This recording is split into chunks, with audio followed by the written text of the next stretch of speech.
காலபூச ராசிக்கு 7வது ராசியான துலாம் ராசிய பத்தி தான் இப்ப பார்க்க போறோம். துலாம் ராசி ரொம்ப 12 ராசிகள்லயே ரொம்ப அழகான ராசி பார்த்தீங்கன்னா, துலாம் ராசி, ரிஷப ராசி தான். அதுல ரிஷப ராசி பெண் ராசி. அதுல துலாம் ராசி ஆண் ராசி. இந்த ஆண் ராசி என்ன பண்ணுன்னு கேட்டீங்கன்னா, அது ஒரு சரராசி.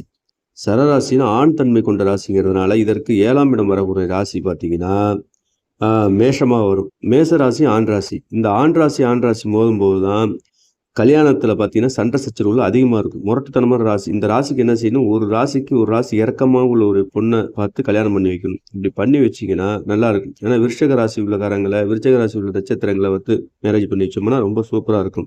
இப்ப நம்ம அடுத்தது பார்க்கக்கூடியது, இவங்களுக்கு எந்த கார் வாங்கலாம், என்ன ட்ரெஸ் போடலாம், எந்த திசையில வீடு கட்டுறது, அத பத்தி தான் பார்க்க போறோம். லக்னத்துக்கோ, ராசிக்கோ 4ஆம் இடம் பார்த்தீங்கன்னா, மகரமா வந்துரும். அந்த மகரத்துக்குள்ள திசை பார்த்தீங்கன்னா, தெற்கு திசை. இந்த தெற்கு திசையில முக்காவாசி பேர் வீடு கட்ட மாட்டாங்க. ஆனா துலா ராசிக்காரங்க தெற்கு திசையில தான் வீடு கட்டணும். அதுல கட்டினா தான் அவங்களுக்கு யோகமா இருக்கும். காரணம் கேட்டீங்கன்னா, அவங்களுக்கு யோக திசையே பார்த்தா தெற்கு திசை தான். அதுல 4ம் 5 கூடியவர் சனி.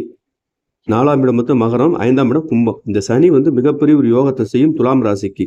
அதனால தான் 4க்குள்ள பார்த்தீங்கன்னா, ப்ளூ கலர்ல அவங்க ட்ரெஸ் போடுறது, ப்ளூ கலர் வீட்டுக்கு அடிக்கிறது, ப்ளூ கலர் சம்பந்தப்பட்ட கார் வாங்குறது, இது எல்லாமே அவங்களுக்கு யோகத்தை கொடுக்கும். காரணம் கேட்டால் சனி தான் அவங்களுக்கு 5ஆம் அதிபதியாக வருவதால் அவங்களுக்கு முனீஸ்வரனை கூப்பிடுறது, சனீஸ்வரனை கும்பிடுறது, இதெல்லாம் பார்த்தீங்கன்னா அவங்களுக்கு பெரிய பெரிய யோகத்தை கொடுக்கக்கூடிய காலமாக இருக்குது.